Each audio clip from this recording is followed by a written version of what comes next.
Hello बच्चों, आप लोग का एग्जाम 21 फरवरी 2023 को है। यूपी बोर्ड वाले बच्चे, आप लोग का एग्जाम मैथ का 21 फरवरी 2023 को है। मैं आप लोग के सामने जो पेपर 2023 का 21 फरवरी को आने वाला है उसको मैं बताने जा रहा हूं, उसका सॉल्व मैं बता रहा हूं। और ऐसा ही पेपर हूबहू ऐसा ही पेपर आएगा, या इसमें से कुछ केवल डिजिट को चेंज करके इसी बेस पर कुछ क्वेश्चन देने वाला है। पढ़िए, आप लोग समझिए और उस दिन पेपर में आग लगा दीजिए आप लोग। तो चलिए देखते हैं पहला क्वेश्चन क्या कह रहा है। निम्नलिखित में से कौन सा सहअभाज्य संख्याओं का युग्म है? निम्नलिखित में से कौन सा सहअभाज्य संख्याओं का युग्म है? सहअभाज्य संख्या किसे कहते हैं? ऐसी कोई भी दो संख्या जिसका HCF यानी कि जिसका मासर 1 आए वह सहअभाज्य संख्या होती है। 14 35 है, दोनों जो है 7 से डिवाइड होगा, इन दोनों का मासर 7 आएगा। सी नंबर ऑप्शन में 31 93 है, ये भी 31 से कटेगा, ये भी 31 से कटेगा, इसका मासर आएगा 31। 32 62 डी नंबर ऑप्शन में दोनों 2 से कटेगा, और जो 18 और 25 है इसका मासर 1 आएगा, यानी कि ये वाला विकल्प जो है सहअभाज्य संख्याओं का युग्म है। दूसरा प्रश्न पाइए, द्विघात समीकरण 3x² - 4x = 0 के मूलों का योगफल कह रहा है, क्या होगा? तो मूल का योगफल का सूत्र होता है -b/a। माइनस लग गया, b का मान इसमें दे रहा है माइनस में 4, नीचे a का वैल्यू दे रहा है 3, ये माइनस माइनस हो जाएगा प्लस, और ये आंसर आ जाएगा 4/3। ऑप्शन नंबर इसका बी सही हो जाएगा। तीसरा नंबर प्रश्न कह रहा है समरूप त्रिभुजों की विशेषताएं होती हैं, मतलब कि समरूप त्रिभुजों की विशेषताएं क्या होती हैं? समरूप त्रिभुज अगर आप पढ़े होंगे, एक होता है समरूप त्रिभुज और एक होता है सर्वांगसम त्रिभुज। सर्वांगसम त्रिभुज में यह कहता है कि उसके संलग्न कोण बराबर होने चाहिए और संलग्न भुजाओं का लंबाई आपस में बराबर होना चाहिए, दोनों त्रिभुज का। ये समरूप का पूछा है, तो समरूप में क्या होता है? समरूप भुजाओं के कोण आपस में, जो संलग्न कोण होते हैं वो आपस में बराबर होते हैं, और संलग्न भुजाओं के जो अनुपात होते हैं, समानुपात होते हैं, वो बराबर होते हैं। तो ये देखते हैं, लिखा है पहला नंबर, उनकी संगत भुजाएं समानुपातिक होती है, एकदम सही है। संगत कोण बराबर होते हैं, ये भी सही है। इनमें से दोनों ऑप्शन सही है, यानी कि ऑप्शन नंबर सी हो जाएगा। क्वेश्चन नंबर 4 देखिए, क्वेश्चन नंबर 4 कह रहा है cos 60 cos 30 माइनस sin 60 और sin 30। तो cos 60 का वैल्यू होता है √3/2, नहीं सॉरी, cos 60 का वैल्यू होता है 1/2 और cos 30 का वैल्यू होता है √3/2 माइनस sin 60 का वैल्यू होता है √3/2 और sin 30 का वैल्यू होता है 1/2। आप इसको सॉल्व करेंगे तो आएगा √3/4 आएगा, मल्टीप्लाई करने पर यहां से भी आएगा √3/4। जब इसका दोनों बराबर है, यानी कि 3/4 प्लस 3/4 माइनस बराबर है, तो ये कैंसिल हो जाएगा, आएगा ऑप्शन 0, ऑप्शन नंबर 1 हो जाएगा। पांचवा क्वेश्चन देखिए, लिखा है निम्नलिखित में से कौन सी केंद्रीय प्रवृत्ति की माप नहीं है? केंद्रीय प्रवृत्ति का मतलब होता है सेंट्रल टेंडेंसी को कौन मेजरमेंट नहीं करता है? तो ये माध्य सेंट्रल टेंडेंसी को मेजरमेंट करता है, बहुलक भी करता है, माध्यिका भी करता है, मानक विचलन जो है वो केंद्रीय प्रवृत्ति की माप नहीं करता है, इसका ऑप्शन नंबर डी हो जाएगा। आगे हम लोग बढ़ेंगे, क्वेश्चन नंबर 6 से लेकर के 10 तक देखेंगे। अभी हम लोग बात करेंगे क्वेश्चन नंबर 6 का। क्वेश्चन नंबर 6 कह रहा है कि दो बिंदुओं के निर्देशांक 0, -8 और -8, 0 है, तो इन बिंदुओं से बने रेखाखंड के मध्य बिंदु का निर्देशांक होंगे, यानी कि मध्य बिंदु का निर्देशांक पूछ रहा है। एक बिंदु कह रहा है 0, -8 और दूसरा बिंदु कह रहा है -8, 0, और इसका कह रहा है कि इसका मध्य बिंदु। तो मध्य बिंदु निकालने के लिए सूत्र होता है कि x + y/2, तो ये 0 + -8/2 करेंगे तो 0 + -8 आएगा -8/2 करेंगे तो आएगा -4। इसके बाद y वाला निकालते हैं तो -8 + 0 -8 आएगा, 2 करेंगे तो -4, यानी कि इसका ऑप्शन नंबर हो जाएगा सी। सातवां प्रश्न कर रहा है यदि p और q दो धनात्मक पूर्णांक इस प्रकार हैं कि p = ab² और q = a⁵b, जबकि a, b अभाज्य संख्याएं हैं, तब p और q का एलसीएम कर रहा है, बताइए क्या होगा? तो p q का एलसीएम निकालेंगे, और ऐसे सवालों में तो कैसे निकालेंगे? यहाँ पर भी a है, b है, यहाँ भी a और b है। a⁵ अधिक कहाँ पर है?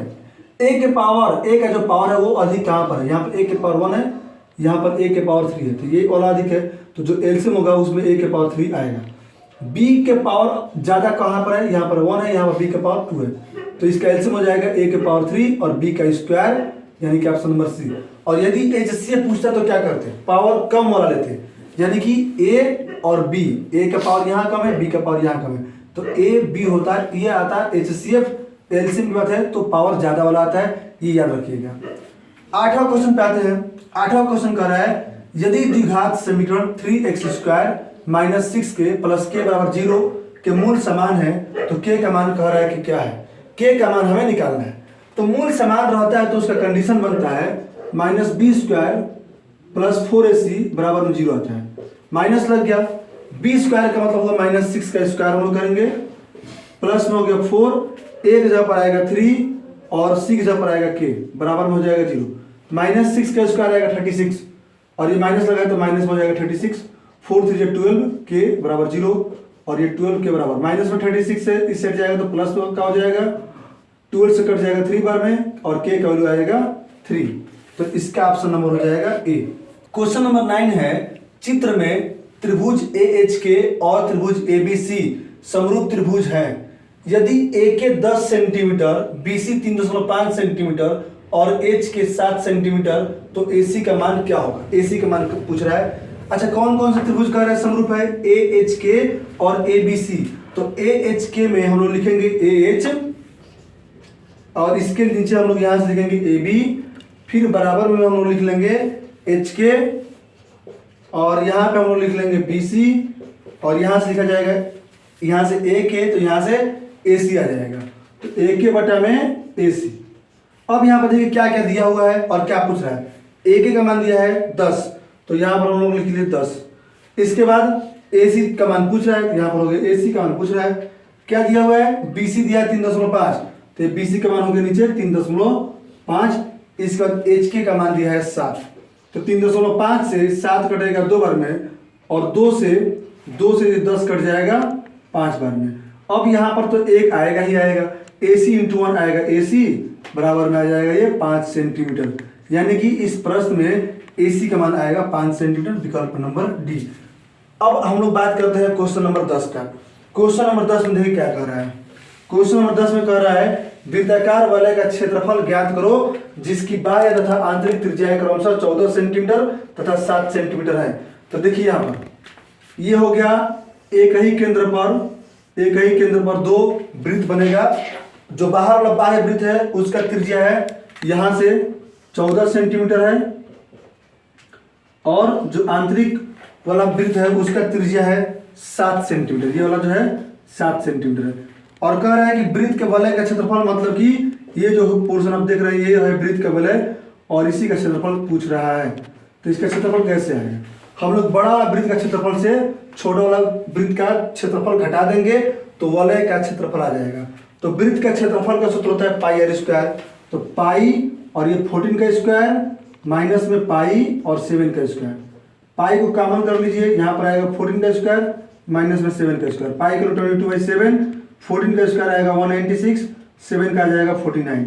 इसके बाद 22/7 तो लिखेंगे ही, इसको माइनस करते हैं, तो माइनस करेंगे तो 16 में से 9 गया 7, यहाँ पर आएगा 18, 18 में से 4 गया 14 आएगा और ये जो है 7 से कट जाएगा 21 बार में। 21 का मल्टीप्लाई करेंगे 22 में, आंसर आ जाएगा 22 इंटू 1 आएगा 22 से कम 22 का 2 हासिल 2, 22 में 2 44 और 2 46, तो 462 वर्ग सेंटीमीटर आंसर आएगा ऑप्शन नंबर सी। आगे हम लोग बात करेंगे प्रश्न नंबर 11 का। प्रश्न नंबर 11 कह रहा है 1 से 15 तक की सम संख्याओं का समांतर माध्य कह रहा है कि क्या होगा, समांतर माध्य पूछ रहा है। तो 1 से 15 तक में सम संख्याएं कितनी होती हैं, 1 से 15 तक में अगर सम संख्या गिनेंगे तो 7 गो सम संख्याएं आएंगी और 7 सम संख्याओं का कह रहे हैं माध्य। तो इसका उत्तर होता है, इसका ट्रिक है n+1 माध्य का, तो n+1 कर लेंगे, 7 + 1 हो जाएगा 8। प्रथम n सम संख्याओं का समांतर माध्य बराबर होता है n+1। तो प्रथम n, तो 1 से 15 तक में सम संख्या कितना 7 आएगा, तो प्रथम 7 सम संख्याओं का माध्य या समांतर माध्य बराबर n+1, यानी 7 + 1 8 आ जाएगा, ऑप्शन नंबर बी हो जाएगा। 12 नंबर पे आते हैं, करें यदि एक वृत्त का परिमाप एक वर्ग के परिमाप के बराबर है तो उनके क्षेत्रफल का अनुपात क्या होगा। तो देखिए कैसे होगा ये, देखिए हम लोग अभी देखते हैं इसका सॉल्यूशन क्या है, कैसे होगा। वृत्त का परिमाप का सूत्र क्या होता है? वृत्त का परिमाप का सूत्र होता है 2πr। अच्छा, और क्या कर रहा है? एक वृत्त का परिमाप के बराबर है, तो वृत्त का परिमाप होता है 4 गुणे भुजा हो गया। अब कह रहा है कि उनके क्षेत्रफल का अनुपात बताइए, तो वृत्त का क्षेत्रफल क्या हो जाएगा? पाई आर स्क्वायर हो जाएगा, और बटा में हम लोग लिखेंगे वर्ग का क्षेत्रफल, जो कि आएगा भुजा का वर्ग आ जाएगा। अगर हम लोग भुजा निकालना चाहें तो देखिए कैसे निकलेगा, जो 4 है वो 4 आ जाएगा यहाँ पे, और यहाँ से 4 हट जाएगा, 2 से कटाइए 2 बार में। तो अब आते हैं हम लोग यहाँ पर भुजा की जगह पर हम लोग पाई आर बटा में 2 रख देंगे यहाँ पर, और सवाल हम लोग का सॉल्व हो जाएगा। तो पाई की जगह पर पाई रख दीजिए, आर की जगह पर आर स्क्वायर रख दीजिए, कोई दिक्कत नहीं। भुजा की जगह पर रखिए पाई आर बटा में 2, और इसका हम लोग कर लेंगे ऐसे वर्ग। इसका भी हो जाएगा पाई आर स्क्वायर, यहाँ पर नीचे 2 है, 2 का वर्ग करेंगे तो आएगा 4, और 4 पहुंच जाएगा कहाँ पर? ये 4 पहुंच जाएगा यहाँ पर ऊपर, और ये देखिए पाई का स्क्वायर, और फिर ये आर का स्क्वायर, आर स्क्वायर से आर स्क्वायर कट जाएगा, पाई से पाई स्क्वायर कटेगा तो आएगा पाई, यानी कि सब मिला करके जो इसका अनुपात आएगा वो आएगा 4:पाई। तो 4:पाई कहाँ पर है? नहीं दिया हुआ है, पाई का मान रख लेते हैं। तो पाई का मान रखेंगे तो आता है 22/7, 22, और जो नीचे 7 आएगा वो 7 पहुंचा दीजिए ऊपर। ये 2 से कटेगा तो 2 आएगा, 2 से कटेगा तो 11, 2 गुणे 7 कितना आएगा? 14 बटा में 11, यानी कि 14:11 आना चाहिए। ये ऑप्शन नंबर बी में हमें मिल गया। आप लोग समझ गए? आगे हम लोग बढ़ते हैं क्वेश्चन नंबर 13 की तरफ। क्वेश्चन नंबर 13 देखिए क्या कह रहा है। क्वेश्चन नंबर 13 कह रहा है भुजा 6 सेंटीमीटर वाले एक वर्ग के अंतर्गत खींचे जा सकने वाले वृत्त का क्षेत्रफल क्या होगा? 6 सेंटीमीटर एक वर्ग के अंतर्गत, ये देखिए हम ये एक वर्ग बना दिए, और सपोज करते हैं कि इसका जो भुजा है, इसका भुजा वो भुजा 6 सेंटीमीटर का होगा, ऐसा हम सपोज कर रहे हैं। अगर इसका भुजा 6 सेंटीमीटर है तो इसका जो ये जो इसका विकर्ण होगा वो विकर्ण ही इस वृत्त का व्यास हो जाएगा।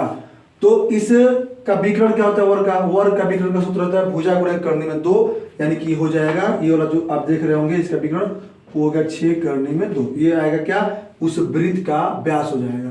अगर वृत्त का व्यास हमें मिल गया तो वृत्त की त्रिज्या अपान 2 कर देंगे तो 3√2 हो जाएगा। इसको अपान 2 करेंगे 3√2, ये हमें मिल गया है वृत्त का त्रिज्या। और जब हमें वृत्त का त्रिज्या मिल गया तो हम लोग वृत्त का क्षेत्रफल पाई आर स्क्वायर से कर लेंगे। ठीक है, इसको इरेज कर रहे हैं, वृत्त बना रहे हैं, या वृत्त का डायरेक्ट क्षेत्रफल हम निकालेंगे। हमें भुजा मिल गया है, भुजा कैसे मिला आपको बताया गया है, अभी आप लोग देखे भी होंगे। तो वृत्त का क्षेत्रफल, तो वृत्त का क्षेत्रफल का सूत्र होता है पाई आर स्क्वायर, ये पाई का मान, और आर स्क्वायर में आर का वैल्यू रख लेते हैं, ये हो गया आर का स्क्वायर। अब देखिए यहाँ क्या कर रहा है, पाई का मान नहीं रखना है भैया, पाई को पाई रखना है। चलिए जैसा प्रभु की इच्छा। अब देखिए 3 × 3 क्या आएगा? 9, √2, और √2 क्या हो जाएगा? 2, तो 9 × 2 क्या आएगा? 18, और ये आ जाएंगे पाई महाराज। अब हो जाएगा ये कितना? 18 पाई सेंटीमीटर स्क्वायर, यानी कि ऑप्शन नंबर हो जाएगा बी। आगे हम लोग बढ़ते हैं क्वेश्चन नंबर 14 को देखते हैं। अभी हम लोग बात करेंगे क्वेश्चन नंबर 14 का। कह रहा है कि 40 सेंटीमीटर ऊंचे शंकु के छिन्नक, हम शंकु के छिन्नक का फिगर ड्रा कर लेते हैं। ये हो गया शंकु का छिन्नक, जो गांव में गाय का जो भोजन दिया जाता है, खाना वाना, उसी टाइप का ये बनता है फिगर। तो इसमें देखिए क्या कह रहा है, शंकु का ये छिन्नक हो गया जिसका ऊंचाई है 40, इस तरह से देखेंगे तो इसका ऊंचाई हो जाएगा 40 सेंटीमीटर। आगे कह रहा है कि इसके वृत्ताकार सिरों की त्रिज्याएं 38 और 8 सेंटीमीटर है, यानी कि ये वाला है 38 सेंटीमीटर और ये जो है वो 8 सेंटीमीटर है। इसका कह रहा है तिरछा ऊंचाई देखिए, इसके तिरछे ऊंचाई यानी कि एल से हम लोग इसको रिप्रेजेंट करते हैं। इसका फार्मूला होता है h स्क्वायर, ब्रैकेट में h square plus r1 square minus में r2 स्क्वायर, सॉरी r2 का स्क्वायर यहीं पे होगा। तो ये इसका होता है फार्मूला। इस फार्मूले से यहाँ पर h मिल रहा है 40 का स्क्वायर करेंगे, r1 मिला 38, r1 मतलब जो बड़ा वाला त्रिज्या होता है उसी को बोलते हैं, 38 का स्क्वायर माइनस में हो जाएगा ये 8 का स्क्वायर। अब यहाँ से 40 का स्क्वायर आएगा 1600 और 38 है ये, 38 का आप लोग स्क्वायर करेंगे ये आएगा 1444 और 8 का स्क्वायर आएगा 64। इसके बाद अगर हम लोग इसको देखते हैं कि इसमें से इसको माइनस की जाए तो 1444 में से 64 को माइनस करेंगे 1380 आ जाएगा, और अगर दोनों को हम लोग जोड़ेंगे तो आएगा 2980, और 2980 का वर्गमूल 54.589 समथिंग आएगा, और ये हो जाएगा 54.7 6 सेंटीमीटर ये हो जाएगा। ठीक है, इतना सेंटीमीटर ये हो जाएगा। तो 54.6 कहाँ पर दिया है, ऑप्शन नंबर ए में दिया है। आगे हम लोग देखते हैं 50 नंबर को। 50 नंबर क्वेश्चन कह रहा है कि एक किनारे पर नुकीली बनाई गई एक बेलनाकार पेंसिल, यानी कि ये देखिए ये पेंसिल होता है। पेंसिल को जब हम लोग शॉर्पनर से ऐसे कर लेते हैं लिखने टाइप का, तो ऐसा कर फिगर है कि एक किनारे पर नुकीली बनाई गई एक बेलनाकार पेंसिल है। बेलनाकार पेंसिल है, एक किनारे पर इसका ये बना हुआ है, नुकीला वाला बना हुआ है। कर निम्नलिखित क्या समझ रहे हैं, किसका समझ रहे हैं, फिगर क्या दिखा रहा है, एक शंकु और एक बेलन। ये एक शंकु और ये एक बेलन को दिखा रहा है। ऑप्शन नंबर ए मिल गया। 16 में ये 16 कह रहा है कि वर्गीकृत आंकड़ों का माध्य ज्ञात करने के लिए ये सूत्र है x के ऊपर बार बराबर a plus sigma fi D upon sigma fi में di निम्नलिखित के a से विचलन है। किसके वो विचलन में आता है, तो ये होता है वर्गों के मध्य बिंदु से। आपने लोगों ने पढ़ा भी होगा इसको। अगला में ये 17 नंबर कह रहा है 1 से 9 तक प्राकृतिक संख्याओं का माध्य होगा। तो 1 से 9 तक, तो ये समझिए कि प्रथम n प्राकृतिक संख्याओं के माध्य का सूत्र होता है n+1/2। ये सूत्र होता है। इस सूत्र में हम लोग n की जगह पर 9 रख लेते हैं, तो 9 + 1 10 और 10 कटेगा 2 से, तो आएगा भैया 5। तो इसका ऑप्शन हो गया बी नंबर।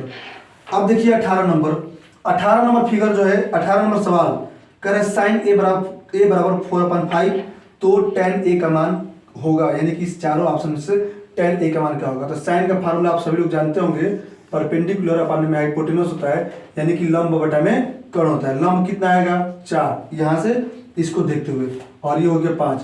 अगर आप लोग यहाँ पर लगाएंगे पाइथागोरस का थ्योरम, तो आप लोगों को ये बेस मिल जाएगा 3, और पूछ रहा है क्या tan a का मान। तो tan का फार्मूला होता है लंब बटा में आधार। तो लंब दिया है 4, आधार दिया 3, तो 4 बटा में 3 हो जाएगा। इसका ऑप्शन नंबर सी हो जाएगा। आगे हम लोग बढ़ते हैं प्रश्न नंबर 19 की तरफ हम लोग आएंगे, और प्रश्न नंबर 19 को देखते हैं। प्रश्न नंबर 19 को देखते हैं कि प्रश्न नंबर जो 19 है वो क्या कह रहा है और कैसे इसको किया जाएगा।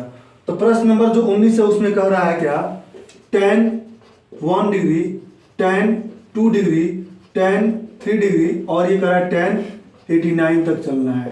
तो आप लोगों ने पढ़ा होगा वो फार्मूला कि tan 90 माइनस थीटा बराबर में होता है cot थीटा। तो इसके हिसाब से हम लोग tan 1 को क्या लिख सकते हैं, इसको हम लोग लिख सकते हैं tan 90 माइनस में 89, और ये जब tan 90 माइनस 89 करेंगे तो tan 1 तो आएगा ही इसका माइनस, और ये फार्मूला के हिसाब से यहाँ से ये हो जाएगा cot 98, और cot 98 का मतलब क्या होगा 1 में tan 98 हो गया। ये इस तरह से ये जो tan 2 है ये भी सिमिलरली इस तरह से हो जाएगा 1 में tan, सॉरी ये 98 हम लिख दिए हैं, गलत हो गया था, 89 ये हो गया 89, और यहाँ पर हो जाएगा ये 88, फिर यहाँ पर हो जाएगा 1 में tan 87, और ये बढ़ेगा पूरा कहाँ तक, ये वाला चीज आ जाएगा यहाँ पे tan 89।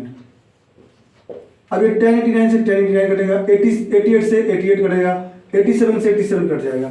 सब कटते कटते अगर हम लोग यहाँ पर ये मान के 90 तो 45 तक पहुंचेंगे, तो ये आएगा जो यहाँ पर लिखा रहेगा tan 45 बोला, तो आएगा 1 में cot 45 बन करके आएगा। और ये जो यहाँ से आएगा तो उसके बाद वाला क्या रहेगा, वो भी डिवाइड हो जाएगा, केवल ये वाला नहीं कटेगा जो tan 45 रहेगा। tan 45 का वैल्यू क्या होता है, ये होता है 1, tan 45 वैल्यू 1 होता है। तो इस तरह से इसका जो आंसर आएगा वो आएगा 1, ऑप्शन नंबर यहाँ पे बी हो गया। 20 नंबर क्वेश्चन में हम लोग आते हैं। क्वेश्चन नंबर 20 क्या कहता है ये देखिए। क्वेश्चन नंबर जो 20 है वो कह रहा है समीकरण x² बराबर 11x माइनस 28 का हल कह रहा है कि क्या होगा। तो अगर हम लोग इसका हल देखना चाहते हैं तो इसके साइड को पहले चेंज कर लेते हैं, और इसका हल मतलब कि दोनों वैल्यू पूछ रहा है कि क्या होगा, तो इसको हम लोग फैक्टराइज करेंगे। तो फैक्टराइज करने पर यह आएगा, हम लोग 11 को तोड़ चुके हैं -7x और -4x पे, और यहाँ से x को कॉमन ले देते हैं, x माइनस में 7, और यहाँ से अगर हम लोग -4 कॉमन करें तो x माइनस में 7 आएगा ये, और x माइनस 7 और x माइनस 7 को कॉमन करने पर x माइनस 7, और ये आ जाएगा x माइनस 4। इसका हम लोग गुणनखंड निकाल लिए हैं। अब x माइनस 7 अगर 0 है तो x बराबर में आया क्या 7, और या तो अगर x माइनस 4 0 है तो x बराबर में आएगा 4। देखिए किस ऑप्शन में 4 और 7 लिखा हुआ है, पहला ही ऑप्शन में लिखा हुआ है। तो इस तरह से 20 जो MCQ क्वेश्चन आते हैं और जो आएंगे इस बार 2023 कि परीक्षा में 21 फरवरी को वहां पर ये 20 MCQ क्वेश्चन आएगा। इसको आप लोगों ने देख लिया है और अब MCQ का धुआं उड़ा देना है आप लोगों को।